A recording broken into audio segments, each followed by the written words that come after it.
عزیزانو بلقیس چې څه وخت کې د سلیمان علیہ السلام په خط باندې خپلو جرنیلانو سره مشوره وکړه نو داغه مشورې خلاصه دا وه چې بلقیس وی چې زه جنگ په هیڅ قیمت سلیمان علیہ السلام سره کول نه غواړم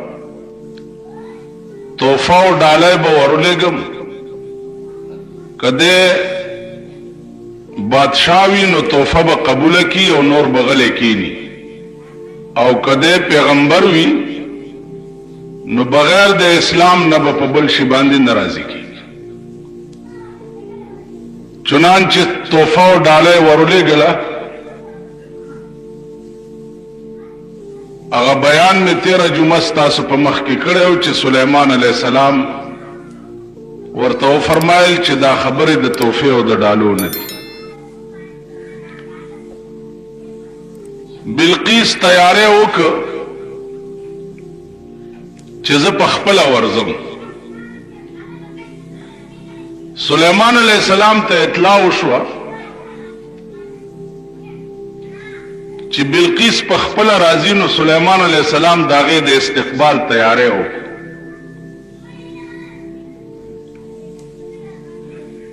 او تیارې داسې وکړو چې تمام پیریان او دیوان راوغوښته او ورته وی چې ماته د هدهد مارغه ویلي دي چې د بلقیس ولها عرش عظیم داغي او دمره عجیب او غریب تخت ته چې سړی ورته حیران شي پیریانو ته وی چې بلقیس خو را روانه ده خو په دې مې پوه کوي چې داغې نه مخکې به داغې دا تخت دلته څنګه را رسېدلی چاغه د وطن روزي او ما طرف ترازی او داغه د مخ کې داغه تخت را رسیدلې پیریانو ورته وی چې صاحب دا خو ډېر اسانه خبره ده راوبرسي سلیمان علیہ السلام ورته فرمایل چې څومره وخت کې برورس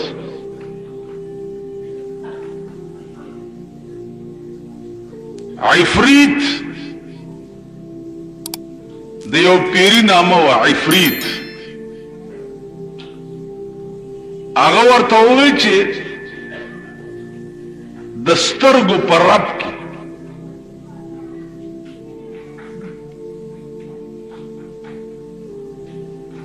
څومره وخت چې د سترګو په رپا لګي دومره وخت کې به د هغې دا تخت دلته پروت عزیزانو چارا روانه شو نو د سترګو پر رب کې داغه نه مخ کې داغه تخت را ورسېدو د سلیمان علیہ السلام تخت سره کې بلقیس را روانه ده او د استقبال تیاری دي صاحبہ پیریان دی او دیوان دی او مارغان دی او عجیبات دغه مارغه سلیمان علیہ السلام تدام ویلیو چې د بلقیس په خپو ویخته دي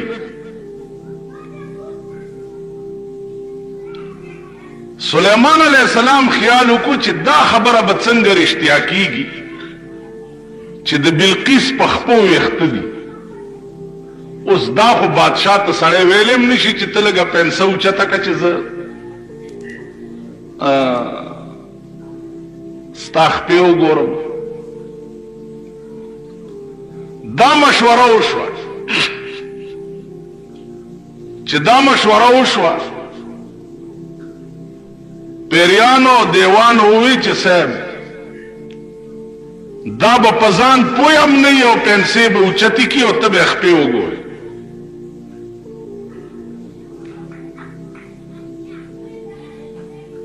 کملار چې د دې د استقبال د پاره جوړه وه هغه لاره کلهمه داسې د شیشو جوړه کړی شوه چې رانږدې کېدو سره به سړي ته دا پته لګېده چې دا اوبه دي.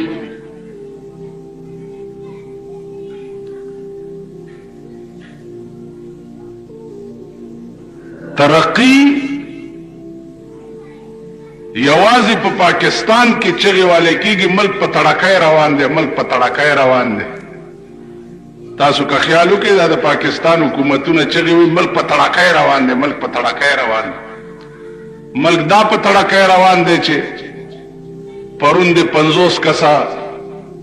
په کراچۍ کې مړه کړه، تا اوسه پورې ملک ته د سړیتوب چل نه دی ښودلی. تا ملک کې د اخوت او په یو بل د قربانېدو اسباب نه دي جوړ کړي. پرون مهاجر او پښتانه په کراچۍ کې ولې مړه شو؟ پریټ همغه سړی غلط کوي چې ډریل انسټرکټر یې غلط دی. ډریل انسټرکټر چې چل ولا د پریټ نه ورځي نو هغه نرنګوټان چرې ټرین کېدی نشي. د پاکستان هر حکومت چې راغلی دی ډریل انسټرکټران یې غلط دي. هله په خپله د پریډ چل نه ورځي نو بله به د پریډ چل څه وکړي؟ دا چل خو جناب رسول الله صلی الله علیه وسلم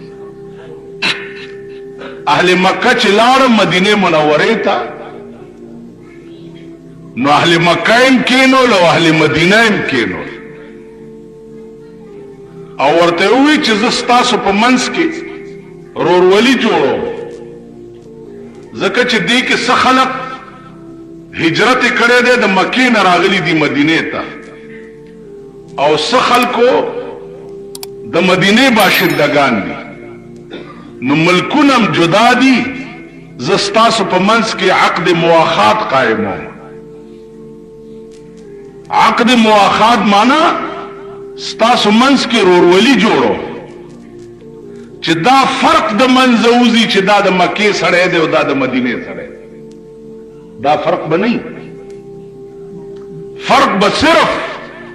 دای چې دا ټول د رسول الله صلی الله علیه وسلم روحانی اولاد دی، دا ټول مسلمانان دي، دی کې د مکی او مدنی فرق نشته. عقد مواخات یو سړی پکې راپاسې د مدینې باشنده و، هغه ورته وایي چې صاحب ما سره چې د چا رورولي جوړی ما سره نو د داسې سړي رورولي را سره جوړه که چې د چا ښځه نه وي. مکې نه راغلی مهاجر وي او ښځه یې نه وي. وی چې ولې؟ وی زما 2 ښځې دي چې زه یو ښځه وله ورکړم. رورولي یوازې دې ته نه وایي چې په خوله زه ووایم چې دا زما رور دی. زما 2 ښځې دي، زه به یو ښځه طلاقه کړم او دله بیا ورکړم چې کور یې آباد شي. خو یو خبره ورته کوم، ښځه به هله طلاقوم چې دې کور ته بوځم او 2 ښځې ورته وښیم نو چې کومه د ده خوښه وي چې هغه زه طلاقه کړم او دله یې ورکړم. وی دا ولې؟ وی دا ځکه که زه په خپله خوښه یو طلاقه کړم نو خدای پاک به وایي چې ستا کومه نه وه خوښه نو دې طلاقه کړه او دله دې ورکړه، نه چې دې خوښه کړي او زه یې طلاقه کړم. تاسو به مونږ به داسې به څوک عقد مواخات دې ته وایي چې کوم د اهل مکه او اهل مدینه او منځ نن زمونږ په دې ملک کې سال دی، دا سال جوړ دی، دا دیوبندی دی او دا بریلی دی او دا مودودی دی او دا پنجپیری دی او دا پلانې دی او دا څه د خدای په قهر دا ملک اخته دی. یو لوی قهر په دې پاکستان نازل دی، لوی قهر. او د دې قهرونو د نزول وجه صرف د پاکستان د نا اهل حکومتونو د لاس پکار خدا دی چې د ملک حکمران مبلغ وي د ملک حاکم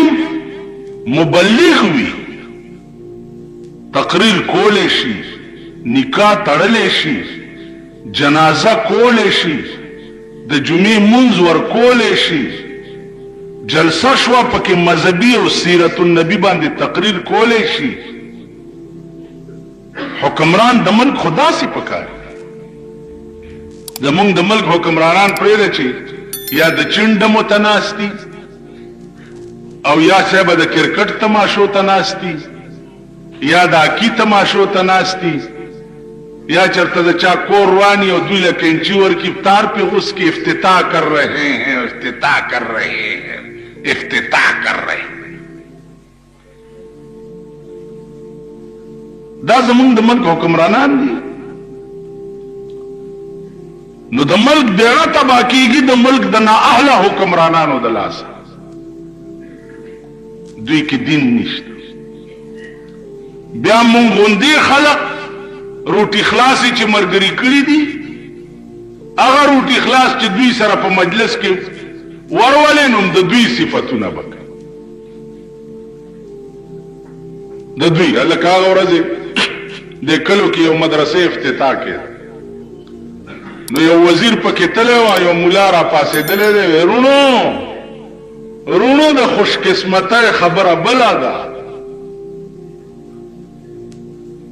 تاسو پوه نه زه په دې نه یم چې دا وزیر دی دا صاحب خوشحال په دې یم چې په ملک کې څومره اسلامي مدرسې دي نو د هغې افتتاح د ده په دې مبارکو لاسونو شوی دا تقریر ولا مولا کړی اوس کې به څه د وزیر لاسونه مبارک دي نو کومې مدرسې افتتاح چې د دې وزیرانو په لاس باندې وشي دا هغه مدرسې دي خدای کور وران کړي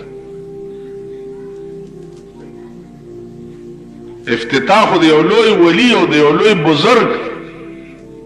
د یو لوی عالم په لاس باندې د مدرسې افتتاح پکار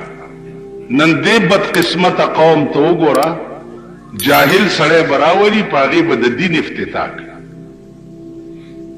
دا دین شو علما بناستی لوی لوی علما بناستی او جاهل به ورته ولاړی تقریر وکړي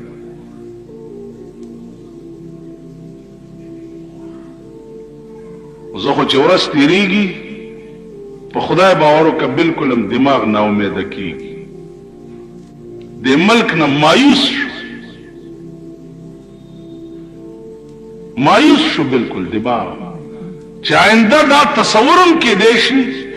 چې دا قوم بم ټکي یا دا خلق به هغې لارې ته راځي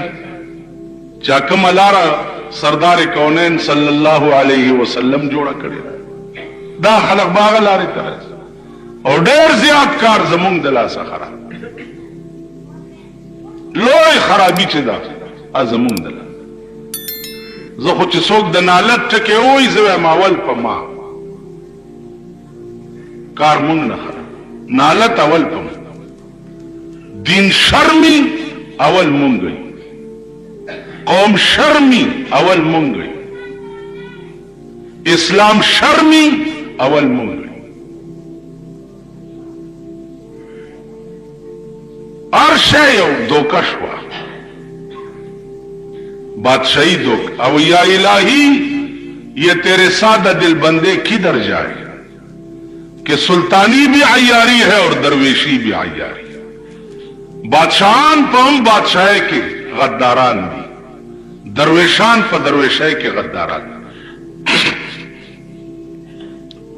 اس د تبلیغی جماعت خلق خلاف ولی دی زکه چې د دې خلقو دکاندارای په خرابي دا خلق دعاګانې په پیسو کوي جنازې په پیسو کوي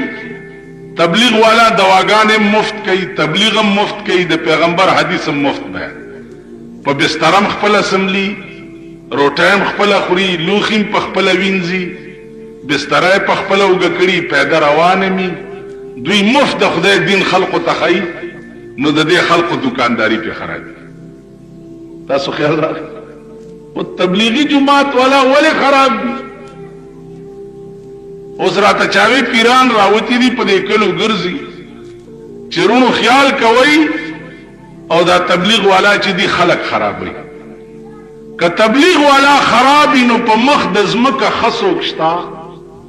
وای په ایمان، په مخ د ځمکه خڅوک دی. په کوټړای کې ناست خلق خدي چې بار لګیا دي د خلقو خزونه ټیکسي لارای جوړې شوې، لونو نه ټیکسي لارای جوړې شوې او ته په کوټړای ناست دعا وکړ دعا وکړ. قبل ورځ می جمرود کې وی چې داونه مې نه وباسي، لوټ ولا لاس کې ورګه داونه مې نه وباسي، لوټ جیب کې واچو الله دې کامیاب، غل تروانی داونه مې نه وباسي، زنا په رواني داونه مې نه وباسي. خدای ته وګورئ، دا ټول ظلم چې دی زما عزیزانو، دا د حکومت ټیک حکومت راغی. تو وګوره چې بیا سپېږمې څوک راکږي، یو نه دی دا سپېږمې غوڅې کړې او بیا کړت چاو کو نو ما نه دا ګیره کلک. اوس ازادي ده صاحب، داری بی دینه ازادي ده، داری بی قادیانه وی ازادي ده، شیعه ازادي ده، بهاوله ازادي ده، چکړاله ازادي ده. که ځان ته आवाज وکړي چې زه خدای ما ستا د ملک په قانون کې هغه د پرهیز دفع نشته، زه پیغمبر ما ستا د ملک قانون کې هغه د پرهیز دفع نشته. د ضیاءالحق جامع خیره دي د پیغمبر کې 2 لکه دفعې دي، د صدر توهین دی وکړو، 116 MP کې او 16 مارشل الله کې او 2 لکه لیبل به در باندې ولګي. خدای پسې کنځلې کوا، قانون کې اس دفع نشته. پیغمبر پسې کنځلې کوا، قانون کې اس دفع نشته.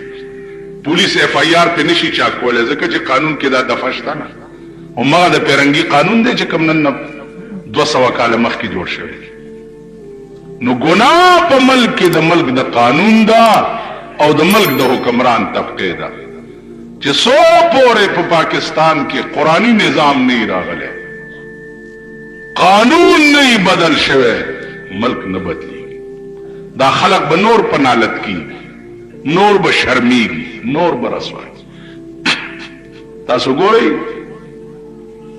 ابل ورځ می کتو غاټ پښتون تازه واده شوه چې می کته بربنده خدای راسي تیرا او بیړه دی غره دا ونی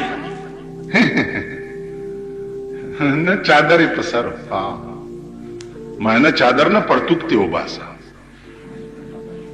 غاټ اوس موږ سوکو امون هيا یو خلدا بیړیم غر کښو مزغو باندې صاحب ما دا استاد مخ کې زه په تکلف لګیا ما س دماغي بوج دی را باندې ډاکټر راته ویل یو میاش په تقریر نه کې او مجبور ما د مولانو ټول ریون ته تیری چې زما په زمونس کړه مجبور ما زه څه چلو او ځکه تقریر کې مساوت لا بخوندو کی او نکل جائے دم تیرے قدموں کے نیچے نکل جائے دم تیرے قدموں کے نیچے یہی دل کی حسرت یہی آرزو ہے کاش عاشق وای چې زما سا ستا د خپل لاندې اوسي زما روح ستا د خپل لاندې قبض شي دغه مې دړه حسرت لکه مولانا ایرون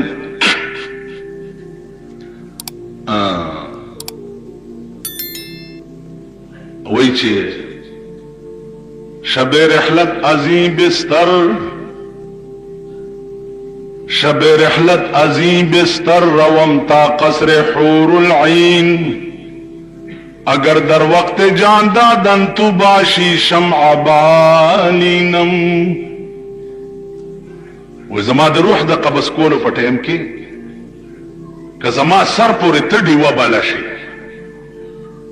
نو ستا په رڼا کې به زما روح نیغ جنت ته لاړ شي. تاسو خیال راغی نو الله دې وکړي چې زمونږ ساوم د الله د دین بیانولو ټیم کې وځي. دا لوی سعادت دا د خدای پاک هر چاته نصیب کړي. نو زما عزیزانو عرض داو چې خلق مو مغو چې کوم مونږ نه مخکې تیر شوي اوس بلقیس را روانه ده او ځمکه داسې هیئت باندې جوړه ده چې اوبه ښکاري. دا چې را نږدې شو نو پنسې داسې اوچتې کړي چې اوچتې کړي نو هغه د هدهد هغه خبره هم رښتیا شوه چې د دې په خپو ویښته دي.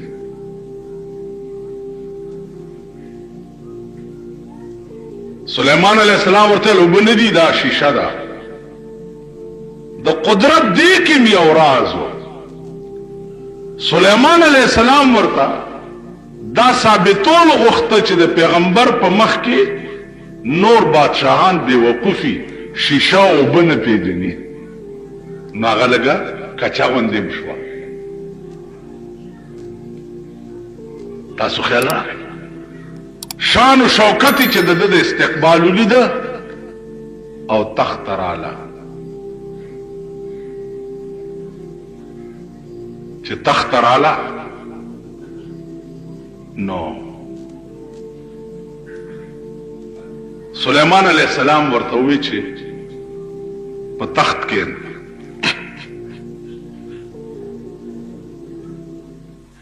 دی وی چې زه معذرت غواړم. هغه ورته وی چې دا هغه ستا تخت دی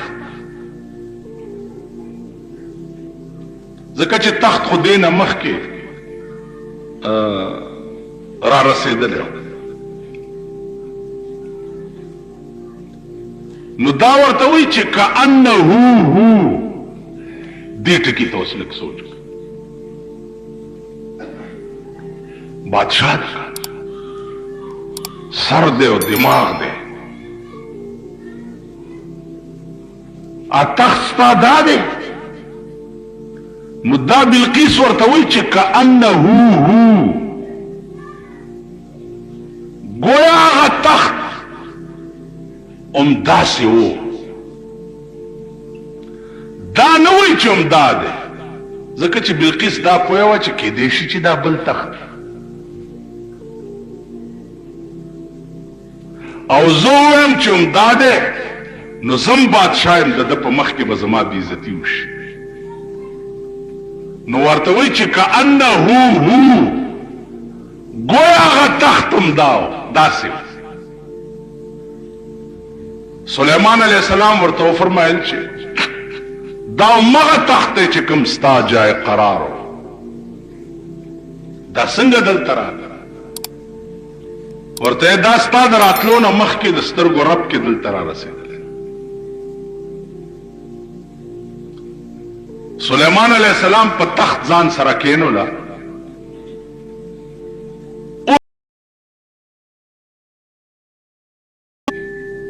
قالت رب انی ظلمت نفسی. اللہ فرمائی چې بلقیس ہوئی چې اے اللہ ما په خپل ځان ظلم کړی دی ما په خپل ځان ظلم کړی دی چې ما ټول عمر نور ته سجدې کړي دي. د بلقیس د ټول سلطنت خدای چې دی هغه نور دا په خپله او د دې قوم دوی به نور ته سجده کوله او نور ته به خدای وي. نو عقل سر لراغه او وی رب انی ظلمت نفسی خدای ما دا دومره موده په ځان ظلم کړی واسلمت مع سلیمان خدا اس میں پا سلیمان علیہ السلام ایمان راو دا عقل یو بلا خبر واوری مونږ هو عقل سره ډزې کړي دي مونږ د عقل په خبرو چرته پوي اسې وایم که مونږ د عقل په خبرو پوهېدی نو دا ټول ورځ تاسو د دې خلقو د کرتوتونو ته ګورئ دا بې عقله کارونه به نه کول مونږ د عقل په خبرو نه اسې لنډ غوندې درته وختي هلته ناستم نو یو سړی مې کتو نو ګنې په لاس کې دی ګنې اوږد ګنې نو دا یو سری سپینی دا یو سری سپینی او هغه اوږده بلا کم از کم 2 ګزه ګنې آی نیولې اوس په سړک روان دی او یو سری سپینی او غلط چې یو سړی په سترګو ووالو په هغه بل سر باندې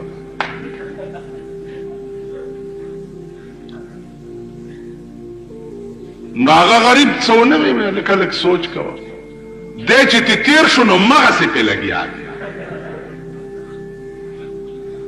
اوس تاسو رښتیا وایي چې اوم ډېر غټه بلا وه او ښه مزېداره ږیره هم وه اړکې مې وویل چې زه ورته ویم او مالکه ما ورته ووی نو څه د سړي زوی نه ښکاري که د سړي زوی وی نو څه عقل به پکې وی چې هلکه سړی دې پې ووالو په سترګو دې ړوند کو نو اوس خو د سړي زوی شه چېرته ودرېږه نو ویجو او بیا ووایي په ایمان په دې سړک ټوله ورځ دا کاري کوي تاسو ورشئ په یورپ ممالکو کې یا نورو ملکونو کې وګورئ یو سړي ګنډېری وجووله نو پوستکی به تر هغې پورې په لاس کې نیولی تر هغې پورې چې تر څو پورې د کوړې د غورځولو ټینګ یا ځای راغلی نه او په هغې کې اچولی نه په عرب ملکونو کې وګورئ مجال شته چې کیله وخورئ یا سنتره وخورئ او پوستکی په سرک وګورئ نه ځای په ځای ټیمان ځوړند دي یا د کوړې اچولو ځایونه دي دا به تر هغې لاس کې نیولی چې هلته یې وغورځوي تاسو چې په لار روان یې او کیله وخورئ نو یان په سړک منځ کې به یې وغورځوئ نو چې هلته ماشوم یا سړی را روان یې او د کیلې په پوستکي خپه کېږي نو یو خپه مشرق ته لاړه شي او بله مغرب ته لاړه شي دا خلک دا څه د سړي زامن دي دا بني آدم دي ټولې څښا اوبه په دې سړکونو او بیا پې دا موټر یو لاره شراپ شروپ جوړ هر سړی د غلو د متیازو په ویڼو لاندې دا خلق دی دې کې څه عقل متیازې به وکړي او 10 به اوچۍ په لاره به روان دنیا ته به دا ښیي چې ما ګینې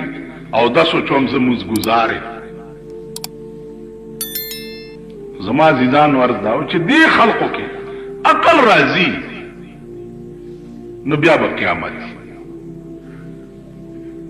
وختي یو هلک دی په سایکل زلمی هلک دی داسې نو د سایکل دا مخکې پایه اوچته کړه او په دې وروستی پایه دی اوس چې په وروستی پایه دی نو مخې له وله ټانګه راغله چې ده پایه لګوله خدای بچ کو کې نورمیږ به یې مات وی دا کومه مستی ده نو هر دا و چې یو تیراواله ښځه وه چا ورته وی خورې څه حال دی هغې وی خورې پوښتنې ما که ډوبه دا و ډوبه به پوتې شي پوښتنې ما که ډوبه دا و ډوبه به پوتې شي نو دا توقع مه کوئ چې دې نه بعد به هم دا قوم چېرته ده بنی آدم په قطار کې راځي یا چرته سړی کېږي نور به لکۍ کېږي نور به په نالت کېږي غل متیازې به په یو بل تپل شروع کوي تاسو به وګورئ یعنې تر دې پورې شوي دا به تاسو ومنئ چې په واده کې یو سړی سره نه لګي او په بوتل کې متیازې اچولي دي متیازې او پکې یو ساس کې عطر اچولي او هغه متیازې پاسېرو د پاسه په هغه سړي چڼکه وکړي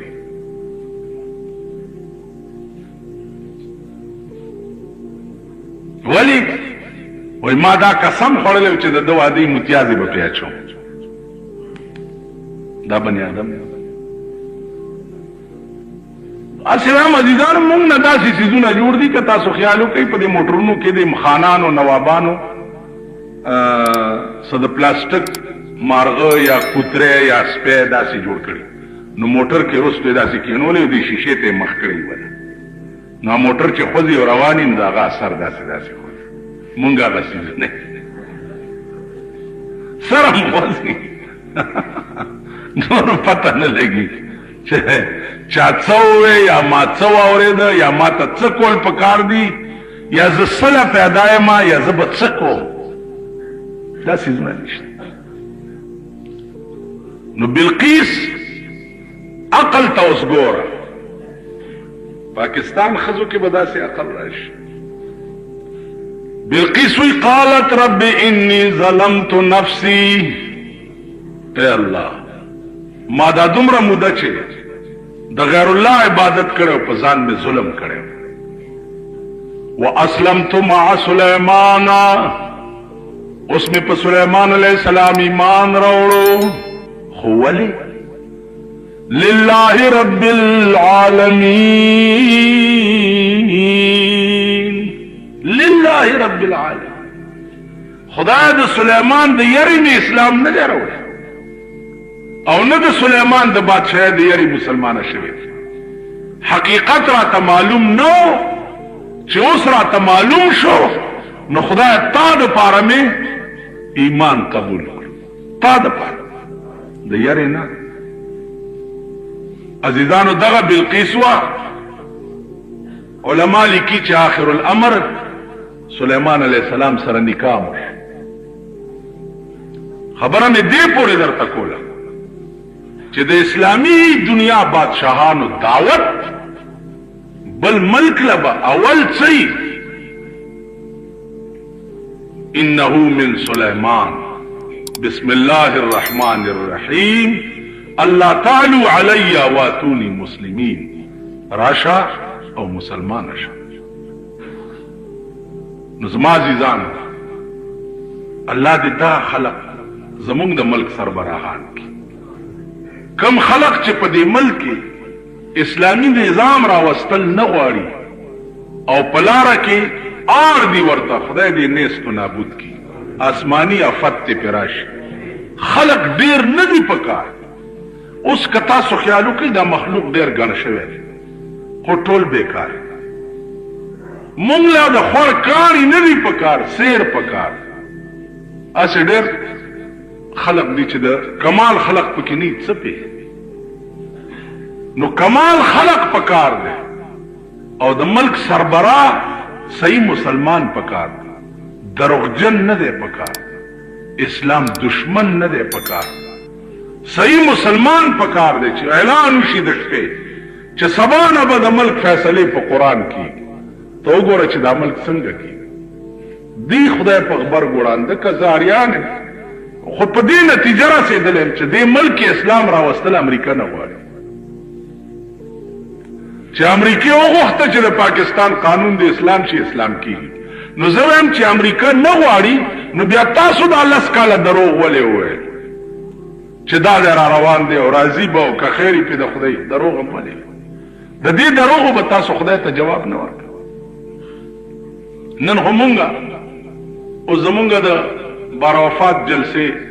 شروع دي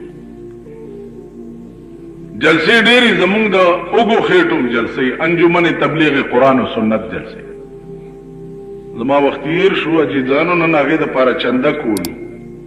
مونږ په اوږې خېټې فارسي وایو دې خلکو سره نو مانځه نه پس هم که چا سره پیسې وي نو دې چنده کې واچوئ نو مونږ جلسو اجازت غواړو صاحب پلانی دې کې اجازت نه نه نه پلانې مولا نه نه نه نه پلان نه نه نه لکه څه چل دی دا ملک چا وران کو سټي موزه ملک علما وران کو که ملک د امبرسرو میخ وران کو ملک خو پاکستان خو ښځو وران څومره غله سړي چې دي تاسو قرآن ولا ورکي ښځو دپاره غلې کوي ښځې نه سنبالیږي د هغې ونډه نه پوره کړي رشوت کسو کړي والله ښځو دپاره د ښځو اخراجات نه پوره کړي نو مونږ سره نور اتیار نشته او نه را سره نورې حربې شته به دغه چغې دي او خدای ته وینا ده چې یا الله د دې ملک ته لاج وساته دا په ډېرو لویو وینو باندې جوړ شوی و خو د دې پیرنګیانو د پرکټیانو د لاسه تباه کېږي لګیا دی د بادشاہ حکم هدهد چې راغی نو سلیمان علیہ السلام ته پیش کړ چې پیش کړ نو سلیمان علیہ السلام د دې هدهد په دې سر باندې داسې د ویښتو سړی غوندې دې سړی نه داسې ونیو او داسې دچکې ولا ورک او ورته ووایي چې ته چېرته تللی وې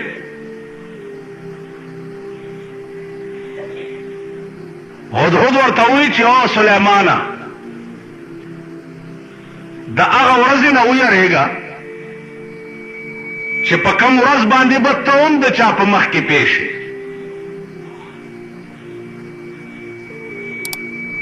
دا یوازې زه نه یم چې زه ستا په مخ کې پیښ یم بلکې یو ورځ به ته هم چاته ولاړې او تا نه به د زندګۍ تپوس کی دا خبره سوه چې د سلیمان علیه السلام یې زړه وران کو بلکل او زر پرېښوه مرغه او په ډېرې عاجزۍ کې بیا تپوس کوي سلیمان علیہ السلام معذرت وکړه مرغه ته چې ما معاف کا مرغه ورته ووایي چې زه نافرمان دیم زه ستا په سلطنت کې چې ستا تابع اوسېږم نو زه یو دومره عظیم خبر پسې تللی وم چې سلیمانه د هغې علم تا ته نشته ما تاله دومره عظیم خبر راوړی دی چې د هغې علم تا ته نشته سلیمان علیہ السلام نورم ډېر متاثر شو ورته وایي چې څه شی دی وی ما تا ته خبر راوړی دی د شهر سبا او د هغه ښار بادشاه چې دی یو ښځه ده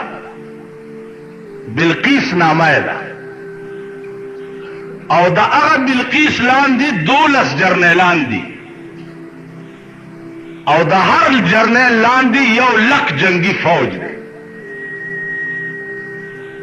د داسې ښار خبر مې درته راوړی او بیا د هغې یو داسې عظیم تخت دی چې په کوم تخت بعد دا بادشاهي کوي چې د هغې مثال بیا نشته سلیمان علیہ السلام حیران شو د دې دومره عظیم ښار خبر یو مرغه راوړي هسې که تاسو کې لږ سوچ وي او په خبره پوهېږئ اندازو کوي چې کوم بادشاہ الله والی هغه ته د بار ملکونو سره د روابطو ایس ضرورت نه د محکمو جوړولو یا د خرچونو کولو د هغې خبر چې دی هغه مرغان کوي پاکستان غوندې ملک نه چې یو جاس پریوتی دی ته اوس یې پته نه لګي چې دا ولې پریوت په دې اخبارونو کې تاسو ګورئ کله وی وادو ډزې کېدې لاندې نه لګېدلی دی کله وی صاحب ټول واده والا یې ونیوه، کله وی چې اوس نن بیان دی چې د هندوستان نه تخریبکار راغلی دي او په هغې کې جنکۍ دي، نو دا جاز پرېوتو د هغې سازش کېدی شي. یعنې داسې خیله پرتوک دي چې هغه خپل دغه نه شي معلومولی چې دا جاز ولې وغورځېدو، په خبره نه پوهېږي. دا زه چې کله کله وایم مونږ پورې د خر سرونه تړلي دي، قسم په خدای که دا زه دروغ وایم، ځکه چې د خر سر چې دی هغه هم د ښه او د بد تمیز نه شي کولی او نه په خبره پوهېږي، او مونږ هم دغسې. دا دروغ نه دي. خلق تباه شو، دنیا ورانه شوه، قصخانه کې د خلکو کورونه وران شو، بم خلاص شو، کله وی پلانې تخریب کارو، کله وی پلانې تخریب کارو، کله وی پلانې تخریب کارو. د دې منشا سوچ کول پکار دي چې دا تخریبکار ستا ملک ته راځي ولې؟ هغه ملک سره ستا څه چل دی چې ستا ملک ته تخریبکار رالیږي او خلق تباه کوي؟ نو ملک سره خبرې وکړه که نه؟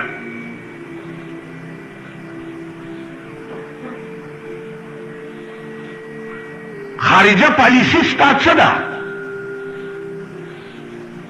خبرې ورسره وکړه که نه؟ چې هلکه ته زما ملک ته تخریبکار ولې رالیږي؟ پردي کورونه پې ولې ورانې یا پردي بچي پې ولې کباب کې؟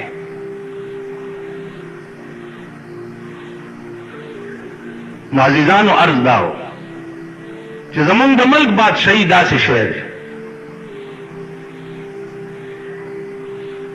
لکه نوشروان بادشاه په لاره روانو، بختک وزیر ورسره و، نو د کارغه او د خارونۍ جګړه وه. نو بادشاه د خپل وزیر ته ووایي چې دا کارغه او دا خارونۍ ولې په جنگ دي؟ وی صاحب پرېږده یې، وی حل وایه دا ولې؟ وی دا کارغه د دې خارونۍ نه لور غواړي زویله، او دا خارونۍ نه ورکوي. نو وی څه وایي؟ وی خارونۍ ورته وایي چې 100 خارونه وران شوي د لور په مهر کې راکړه، نو هله به لور در کوم کې نینې در کوم. نو ویلې کارغه ورته څه وایي؟ وی کارغه ورته وایي چې دا لږ خارونه وران شوي واله او نور چې نوشروان بادشاهي او بختکي وزیري د ډېر خارونه به وران وګوري. ویل ښه دا ما او تا پورې ویلي دي؟ ویل او صاحب ته بادشاه یاد کړی او زه وزیر یاد کړی چې دغه بادشاهي او دا وزیري د ډېر خارونه به وران. نو چې ضیاءالله کې بادشاهي او جنیدو وزیر اعظمي دا پاکستان دی وران وګوره. بھائی تخریبکار رانے تخریبکار و علاج سوچ کا چدا تخریبکار راضی والی علاج سوچ او بڑا روانی دی خب پوئے چی پدی لار سیلاب راضی او بیا د خور په منځ کې کور جوړه او درمیان قار دریا هم چو بندم کر دئی باز میں گوئی کے دامن ترمکن ہوشیار باش دریا په منځ کې د کینو لما او دې تړلم او راته وی چې لمنیم لمبې نه کې بیا مونږ یې جلوس راوباسو هاي کوئی انتظامیه فیل شو پلانې فیل شو پلانې پولیس فیل شو بھائی پولیس فیل شو اره تاړه کې وګوره 40 سپایان په 40 سپایانو کې لس چې دي هغه خو په تاړه کې ډیوټي ورکوي او شل چې دی په کم سرک وزیر یو نه یو وزیر خو په سرک تیریږي شل چې دی هغه سرک ساتي چې وزیر صاحب په خیر خیریت تیر شي او د هرې تاڼې سره 4 لکه آبادي ده نو په 10 سپایانو 4 لکه راټینګي تاسو خبره پوهېږئ په 10 سپایانو 4 لکه آبادي راټینګي دا 10 سپایان به 4 لکه کورونو باندې ولاړي او ټیرې به ورکوي چې دې کور ته څوک بم کښېني یا دې دکان ته څوک بم کښېني دا عقل مني یا دا کېدی شي اول خو پولیس شته نه، که پولیس شته د دوی په بنګلو ولاړ دي او دوی له سړکې ساتي، نو زما تحفظ به څوک کوي یا زما حفاظت به څوک کوي؟ تاسو خیال راغی؟ نو عرض دا و عزیزانو، سوچ دا پکار دی چې زمونږ د ملک دا ولې کېږي، خاص کر پېښور د بارودو اډه ولې جوړه شوه؟ غړم سړی والوځي، دکان والوځي، سړی کباب شي، پته نه لګي. دیو جنا عرض دا و چې په کومه لاره دا سیلاب راځي هغه لارې ته بند اچول پکار دي. او سرونم د چرګانو چټوان شه، دغه بادشاهي د مرګه پاتې شه، هغه لارې ته بند واچوئ چې په دې لاره دا بلا راوړي. ولې هغه لارې سوچ وکړه. دا عقل ممکن نشته، نه عوام په دې خبره پوهېږي او نه حکومت په دې خبره پوهېږي، ځکه چې د نوشیروان او د بختک کیسه ده.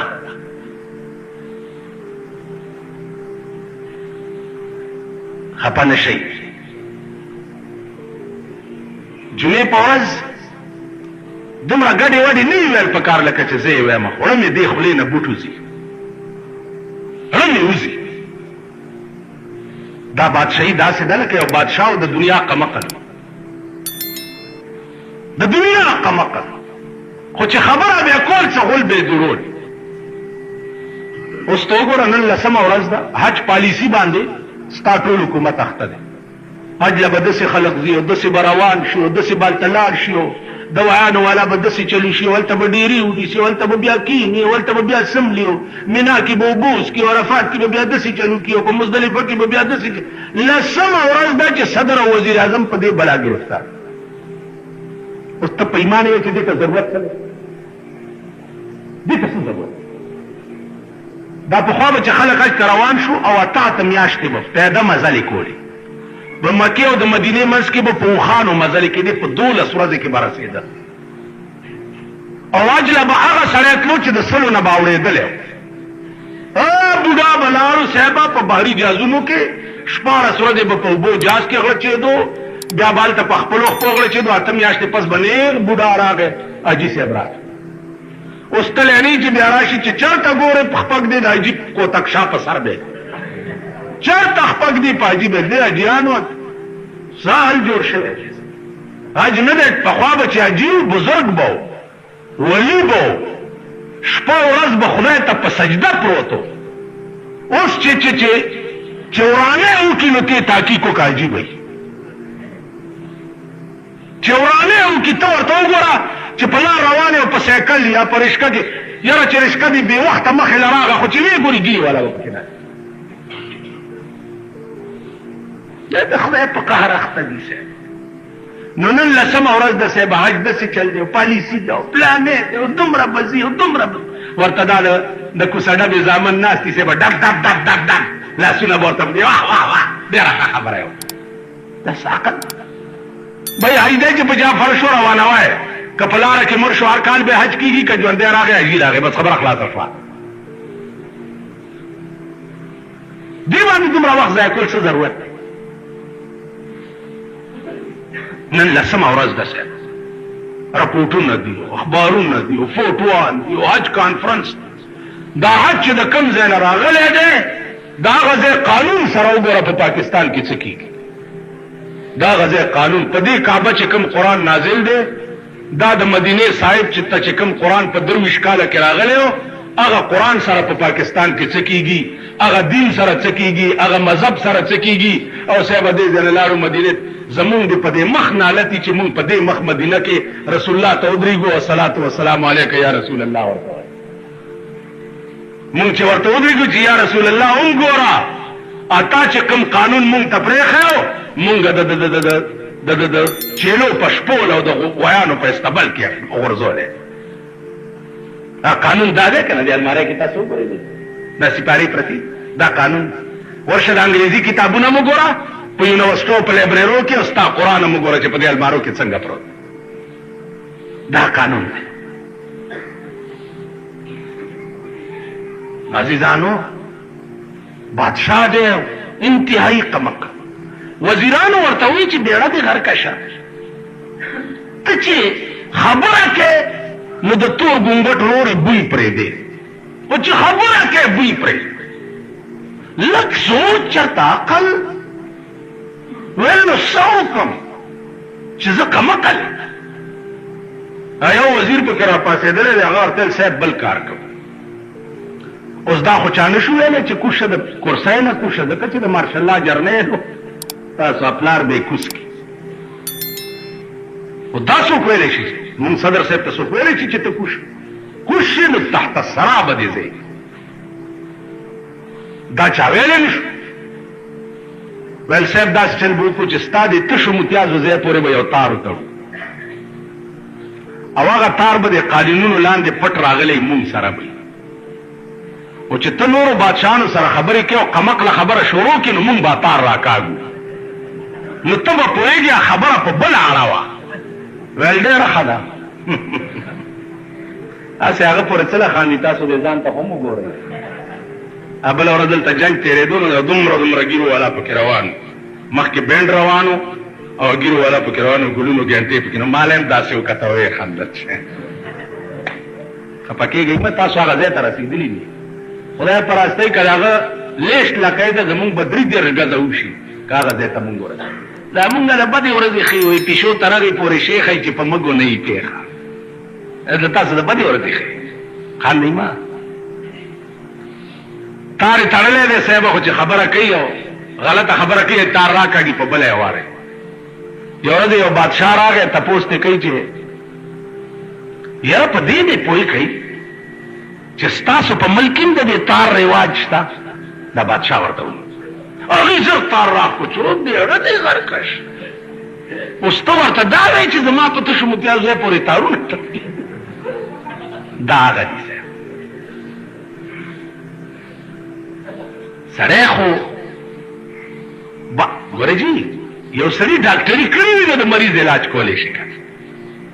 یو سړي ډاکټري نه ده کړې نو د مریض علاج به څه کوي یو سړی پالیسي پوهېږي ته ورشه پالیسي ستا نګیر چاپېر ملکونه دي د هغې وګوره د روس پالیسي وګوره د چین پالیسي وګوره د امریکې پالیسي وګوره د برطانیې پالیسي وګوره پالیسي وګوره د انډیا پالیسي وګوره هغه څه پالیسي ده سیکانو سال جوړ کړی دی په هندوستان کې سال یې جوړ کړی پالیسي د ملک دا ده چې ملک کباب شي چې څه پالیسي د هغې لاندې به چلیږي فوج به نه راځي اوس تاسو ګورئ انشاءالله العزیز حالات په ملک کې بیا داسې پیدا دي چې زما د سترګو سترګو کې کېږي چې ملک کې به بیا مارشل لا راځي بیا تماشا یې کوئ مونږ داسې مونږ وروره که مارشل لا شي هم خدای مهرباني پکار که غمي ده ولوئ دې غټانو لاو دې سرمایهدارو لاو دې لچګانو لاو دې لوفرانو لاو دې بدماشانو لا دوی له به غمي مونږ له غم نشته مونږ هسې ځان په مرګ حساب کړی مړی نو مړ به څه مړ شي غم د هغه څوک کوي چې چا د غم اسباب ځان ته جوړ کړي الحمدلله مونږ د غم اسباب ځان ته نه دي مونږ لمنه صفا نه د قوم غداران یو نه د ملک غداران یو نه د دین غداران ملک آباد غوښتی دی په دین دوی ملک آباد غواړي په بې دینۍ غم به دغولی مونږ له نشته اسباب او حالات دوی داسې پیدا کوي حکومت په خپل حالات داسې پیدا کوي چې سهار راپاسې بیا به درته فوجیان په کوڅو کې ګرځي او ماشاءالله حالات دې له جوړېږي لګیا نو زما عزیزانو عرض داو چې څو پورې قوم من حیث القوم ټیک شوی دی قوم د قوم ته به ښه ورځ نه نصیب کېږي د سکون ژوند به ورته نه نصیب کېږي تاسو خیال راغلی اوس سلیمان غوندې به مونږ چېرته پیدا سلیمان علیه السلام هدهد ته وایي چې خدا تا چې کوم خبر د دې بادشاہ ما ته راوړ راشه زما خط ورته یوسه. نو سلیمان علیہ السلام خط لیکي بلقیس بادشاہ ته، لیکي ورته انه من سلیمان،